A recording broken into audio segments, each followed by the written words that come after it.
Good afternoon, Packers fans. Aaron Negler here with your Packers Daily Chat, coming to you live on the Cheesehead TV social channels. It is Thursday. Packers holding their final workout today away from the prying eyes of the closed media prior to heading out for their summer break. And we here at Cheesehead TV will not be taking a break. We'll continue on providing you content each and every day, whatever, whenever, however it pertains to the green and gold. And yes, a few of you have already asked, live Packers trivia will make its triumphant return, most likely shortly after the July 4th holiday. So be on the lookout for that. It's going to be a lot of fun. But as always, we're right here ready to talk some Packers on Packers Daily at the possible new time. We're going to be playing around with the timing of Packers Daily.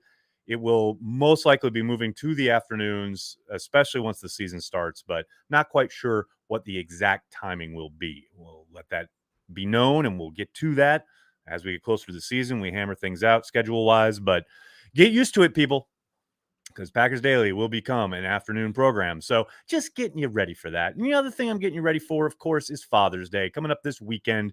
I don't know if you follow me on Insta, but I finally got my own old school Lambeau print right here up in my living room. It is phenomenal stuff. A great classic alternative to the usual photography-based sports posters that get relegated to the basement or man cave. These prints look like art. People love hanging them in a den, a living room, or a professional office because they're old school and sharp from a design perspective.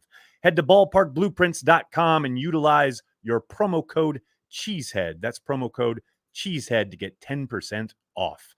Do it, people. You know you want to.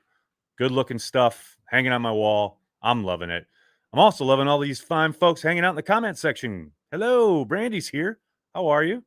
Matt, hello. Sly, what's going on? Big B is here. What's up, Big B? How you doing, buddy? Matthew, good afternoon. How are you doing? Robin's here. Hello, Robin.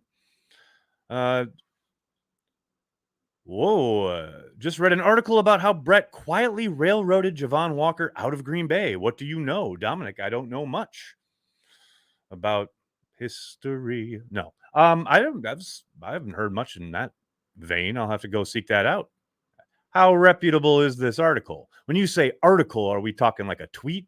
Are we talking something on a Substack? Are we talking someone's personal blog? Are we talking the New York Times? Are we talking Washington Post? What kind of article are we talking about here? Josh Nijman is developing. That's what I've heard. So I have heard. Sorry, not Packers related, but so happy for Craig Counsell. That's fine. Hey, look at the hat, man. We got Brewers in the house today. It's fine. I am going to be heading to Citi Field shortly after I wrap up here to watch the Brewers take on the New York Mets. So, yeah, shout out to Craig Counsell. Big time accomplishment, becoming the winningest manager in Brewers history with his victory over the Mets last night. Big time explosion offensively after a pretty futile effort the first night in town. Now that I'm going to be in attendance tonight, I'm sure the bats will go quiet again. But a great, phenomenal day for Craig Counsell, no doubt about it. Does look like the Storms are going to hold off, hopefully, and we get this game in tonight. So, look out for Nagler on your television.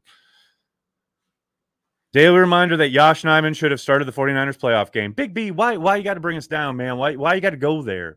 And look, I understand the frustrations. You guys know I've talked about it. I talked about it at the game. I talked about it after the game. I've talked about it a few times since the game.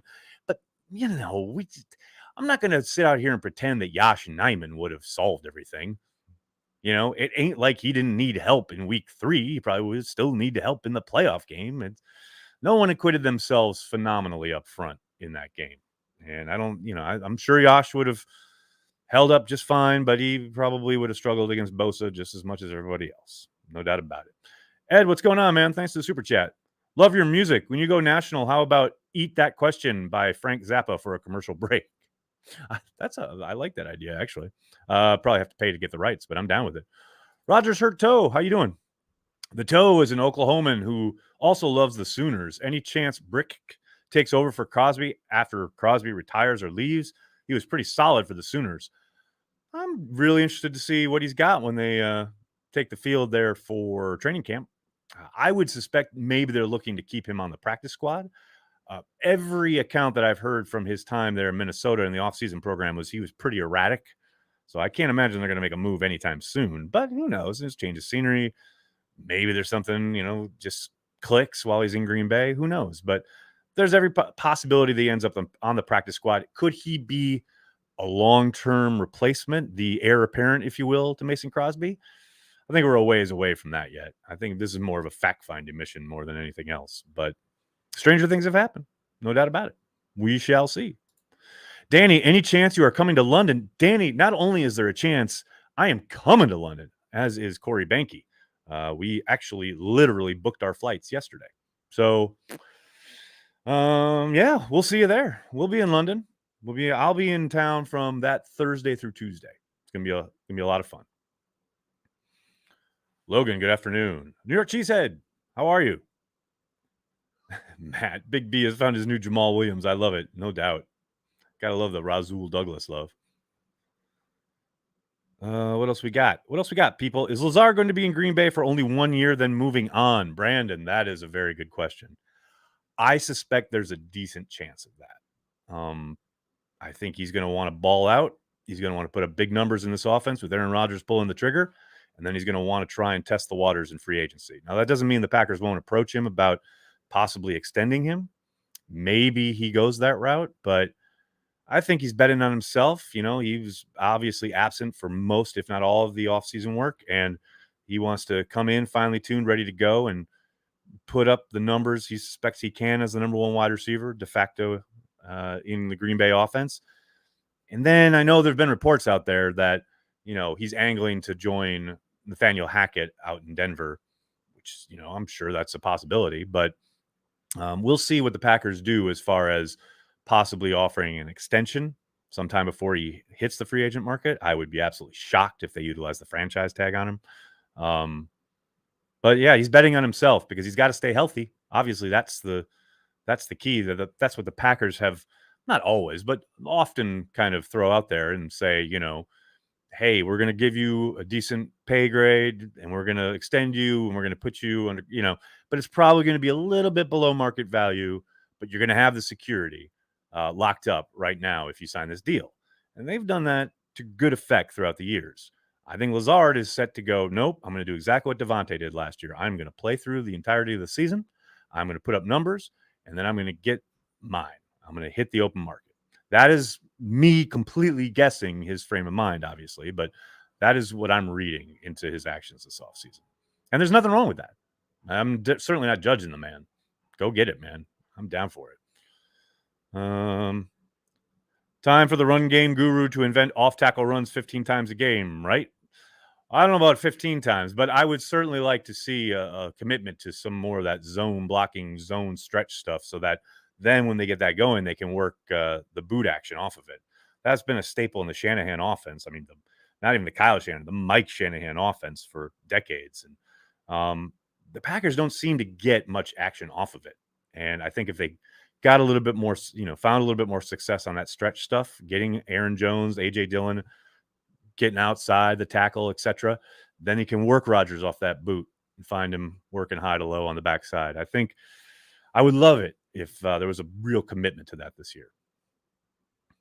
So my biggest concern coming into the season, Joe, you guys know I don't worry about the Packers. I only worry about my children. But if I were the worrying type, David Bakhtiari's knee is a big, big time issue. If he's there, start week 1, or even hell, the start of camp, then okay, we can probably quiet down and not have to worry about it too much. But man, the fact that he is still with the rehab group and didn't work at all during the offseason, after missing most of last season, you don't love it. It doesn't feel good. There ain't nothing about it to love. So that's the one area where you could go, yikes. Give me some good news there. Joseph, thank you for the super sticker. Very much appreciated. Did Alan Lazard participate in the team drills after he signed the tender? I really enjoy your Packer updates. Thanks, Bob. And no, he did not. He signed his tender, and I do think he said, there was someone, I can't remember who it was, said he was like in the facility saying hello to people, but I don't think he participated from what I saw. He wasn't in attendance from what the media saw on Tuesday. So I suspect he signed it and then went, peace. What are some fun games to rewatch from 2010 to 2016? Joey the Jaguar throwing it back. Man, I mean, there are a ton in that 2011 season when they went 15-1. It's not much on the eye when you're talking about the defensive side of the ball, but the offense was fun to watch. Probably that Denver game at home, where that's the one where Ryan tells the great story about how they were absolutely murdering the Broncos at halftime. They were up like 3 touchdowns or something, and McCarthy absolutely lit into them in the locker room at halftime. Ryan tells a great story. It was like he leaned over to a rookie and said, "Just take a look at this. Remember this moment, because this never happens in the NFL. Like, we are killing these guys, and McCarthy is still like blowing a gasket because McCarthy thought they should be up by like 5 touchdowns." Yeah, that year, pick a game, man. That the offense was a ton of fun to watch, no question. Safe from Harm by Massive Attack. Jake, great choice. Love that song. Some of the remixes are really good too. Chris, what's going on, man? Going to Green Bay next week. Been there roughly 5 times. I want to go to a hidden gem. Thoughts? It's so hard to think of hidden gems, especially in the Green Bay area now. I was just talking to a buddy of mine about the Club Tavern in Menasha. If you got a drive in you, go down to Menasha, hit up Club Tavern. Now that's a hidden gem right there. There's some stuff in De Pere that you can do. Do Nicky's Lionhead in De Pere. That's close to Green Bay, and that's off the beaten path. It's not a huge kind of like, oh, we're going to Titletown, we're going to hit all this stuff. Touristy place. It's very old school. It reminds me a lot of my grandpa's bar, actually, when I was growing up in Chilton. It's the place where, back in the day when they were still doing the college dorms, a lot of the guys would hang out there. The personnel people, some of them still hang out there, but Nicky's Lionhead in De Pere. You want something off the beaten path, little hidden gem, check that place out. The Dallas game when Flynn brought us back on a huge comeback. That's an amazing game, no doubt about it, especially for the catch that Jordy Nelson has on the left side of the end zone, where it legitimately probably should have been a pick, and Jordy just takes it away from the defensive back. That's a great game. The problem with Bakhtiari's knee reminds me of Sam Shields with that week 2 concussion way back. Worries me as well. Yeah, man, the Shields concussion stuff was always tough to swallow. I mean, you just felt horrible for the guy in the first place. In the second place, it was like every time he made a tackle, you were like kind of holding your breath. Yeah, that was tough to watch towards the end there with Shields. How's Elton Jenkins coming along, Dominic? He's rehabbing. That's all we know. You won't really get a good kind of feel for where anybody is in their rehab until we get to the start of camp and we see who's placed on PUP, physically unable to perform list. I suspect he'll start on the PUP along with Tunyon and Bakhtiari, and then it's just a matter of how soon can they come off of it? How soon does the medical staff deem them, okay, we're ready to go?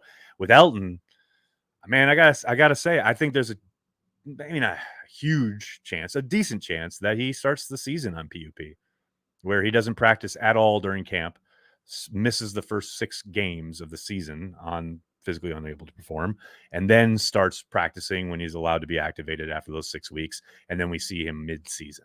That's my guess sitting here mid-June right now. That if they get Elton anytime before that, that's bonus, right? I mean, we got to remember he was hurt so late in the year last season. I mean, to expect him to be there at the start of the season, I think is a little bit of a stretch. But who knows? Everybody's different. Every guy rehabs differently, comes back, his body responds differently, etc. So hopefully sooner rather than later, but that would be my guess right now. Mr. Steves, what a name. What's going on, man? Thanks for the super chat. Rogers was once asked about the hardest hit he's seen. He referenced the collision between Amon Green and Derek Brooks. In your time covering the league, any hits that stand out to you? Man, well, it's not even there's 2, and they both involve Washington. One is Sean Taylor absolutely laying out the punter in a Pro Bowl, which is just insane. And then 2 was in a practice with Matt Bowen. If you Google Matt Bowen training camp hit, you'll probably find it. He absolutely is when Steve Spurrier was the coach in Washington. And Matt absolutely destroys, I mean, decimates this dude on the sideline. The kind of thing that would never happen now. You would probably get fined by the team if you did that now. But this was back in the day when it was like you're trying to set a tone and be physical and blah blah blah. And Matt absolutely sent this guy into another dimension. Obviously there's plenty of examples in regular season games, what have you, but those are the two that kind of always stick out in my mind. Chris, what's up, man? Thanks again. Who's a Packers player that made you so frustrated watching him, but was a great guy to interview? Thank you for all that you do, Nags. Thanks you, Chris. That's a good question. You know what? I'll say what's funny is Mike Daniels, and not because of his play, because he was a great player. I loved watching Mike play, and he was always really good to me in the locker room. I've told the story before. He was the first guy to ever come up to me and introduce himself to me and say, I really like what you do. First NFL player to ever say that. But it drove me nuts when he would do things like, I'll never forget that. I think it was a Monday night game or a Sunday night. It was a primetime game. They're playing the Lions. They got to have this game. And they stop the first opening drive of the game. Stop him, get him off the field on third down, and Mike gets flagged because of some post-whistle nonsense. Like Mike's inability to kind of harness what made him great, which is his physicality, his kind of energy. But towards the end there, it got, even guys in the locker room were like, dude, would you just, come on, like, fall in line here. And for whatever reason, he just wasn't able to do that. And then, of course, injuries took their toll. So that kind of ended his time in Green Bay more than anything else. But I always just kind of wish that we would have been able to see him kind of reach his full potential, because I think he could have been an absolute superstar in Green Bay. But all that said, I still love Mike. He's the man. What about Chuck Cecil? Oh, Matthew, you can pick a bunch of Chuck Cecil hits, no doubt about it. Any number of the hits that made his nose start bleeding, definitely on that list. What are my thoughts about Savage? Had a down year last year. Will he bounce back or struggle this season as well? I wouldn't categorize last season as a struggle. I think, big game-shifting plays, big splash plays were definitely kind of conspicuous by their absence, so to speak. Certainly in the beginning of the year, there were some kind of echoes, some shadows of some former problems with his maybe taking some over-aggressive angles, a lack of wrapping up, and kind of coming to balance and tackling through a guy. But yeah, I didn't think he had a bad year. I just think, we wanted to see him keep progressing as a playmaker, and that certainly didn't materialize. Now, you could point to the changes scheme and what he was being asked to do, and hopefully a second year in the system allows him to play a little bit freer, a little bit looser.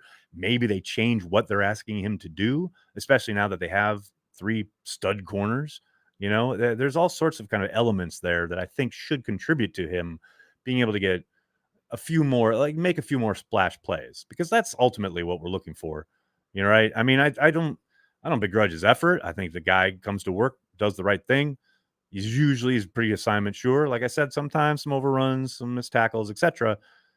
But I do think the guy plays the game the right way. If he can just start making a few more plays, some plays that alter things, they either get big stops on third down or turn the ball over and turn the tide for your team. Because we saw glimpses of it 2 years ago, and then they just kind of disappeared last year. So, yeah, again, I don't think he had a, quote, bad year. I wouldn't categorize it as a bad year, but you certainly want to see a little bit more. You want to see just a little progression when it comes to playmaking. That's how I would categorize it. Worst injury I've ever seen, one that made you go, oh, that poor guy? Always going to be Theismann's injury on Monday Night Football. When they were playing the Giants, and Lawrence Taylor absolutely destroyed the guy, and then legit gets up. If you can probably find it on YouTube, he gets up and then starts screaming to the Washington sideline and starts motioning them to get out there, because basically that bone had started protruding a little bit out of his skin. That's how bad the injury was. Yeah, the Theismann injury was horrific. That was horrific, and it was on national television. That was nuts. Kevin says Amos needs to be our next to re-sign. I mean, I think Elton Jenkins is probably on that list as well. I think they're 1 and 2 with Jenkins first and then Amos. But yeah, Amos should certainly be in that discussion. There's no doubt about it. I know, you're going to want to see how he plays this year, at least early on, and hope he continues the level of play we saw last year in Barry's defense, keeps progressing within the scheme. But yeah, I think there's no question that is something that they will most likely explore. Now, I don't think it's a foregone conclusion. You never know what they're looking at as far as the puzzle looking forward, how Aaron Rodgers fits into things. Is he back next year, etc. So I mean, there's a lot to play out there, but I definitely think Amos is a guy that they would most likely want to keep around. No doubt about it. Does 33 get more rushing or receiving yards this year? Whew, this sounds suspiciously like a fantasy football question. I'm going to go with rushing. I can't. Look, I want Aaron Jones and A.J. Dillon to catch 100 balls each. I don't think that's going to happen. I don't know if they're even going to get 70 each. I don't even know if they're going to get 50 each. But I want them to be the focal point of the passing game. I don't know if that's going to happen. I need to see it to believe it. So until I see it, I'm going to go with rushing yards on this question. That's just me. LT still gets choked up when people ask him about that hit. Hates hearing about it. Yeah, Joe, I don't. It was horrific. Like I said, it was horrific. It was and I was like a little kid. I mean, I was freaked out. That was never good. Antonio. Oh, these are my favorite. Aaron Nagler, spelled wrong, is a homer. What gave it away? Was it the picture of Bart Starr? Or maybe Vince Lombardi? Maybe Brett Favre here behind me? Right, there's Brett. Like, wait. Or maybe, wait, who else is in here? Who else we got? Where's Cannondale? We got Cannondale around here somewhere. I don't know what gave it away, dude. I'm a homer. Yes, I'm a Packers fan. It's amazing, right? I root for the Packers. I know that's mind-blowing to some people, but yes, I love the Green Bay Packers. I am a homer. It is 1,000% true. You really cracked the code there. What do you want, a Junior G-Man badge? Well done, buddy. Good job.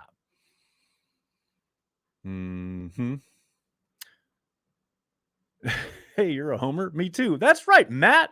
Matt Ramage is here. Ramage knows what's up. Yeah, I'm a fan of the Green Bay Packers. Crazy. Y'all are crazy. All right, buddy. I'm going to have to get going. I can't thank you enough for hanging out, talking Packers each and every day, Monday through Friday, right here with this Packers Homer with the Packers Daily Chat. Please, please, please do me a monster favor. Hit like on the video, subscribe to the channel, and then tell your friends and tell your family. Cheesehead TV. We are devoted to Green Bay Packers fans worldwide. Thanks a lot, everybody. Have a great day. Go Pack Go.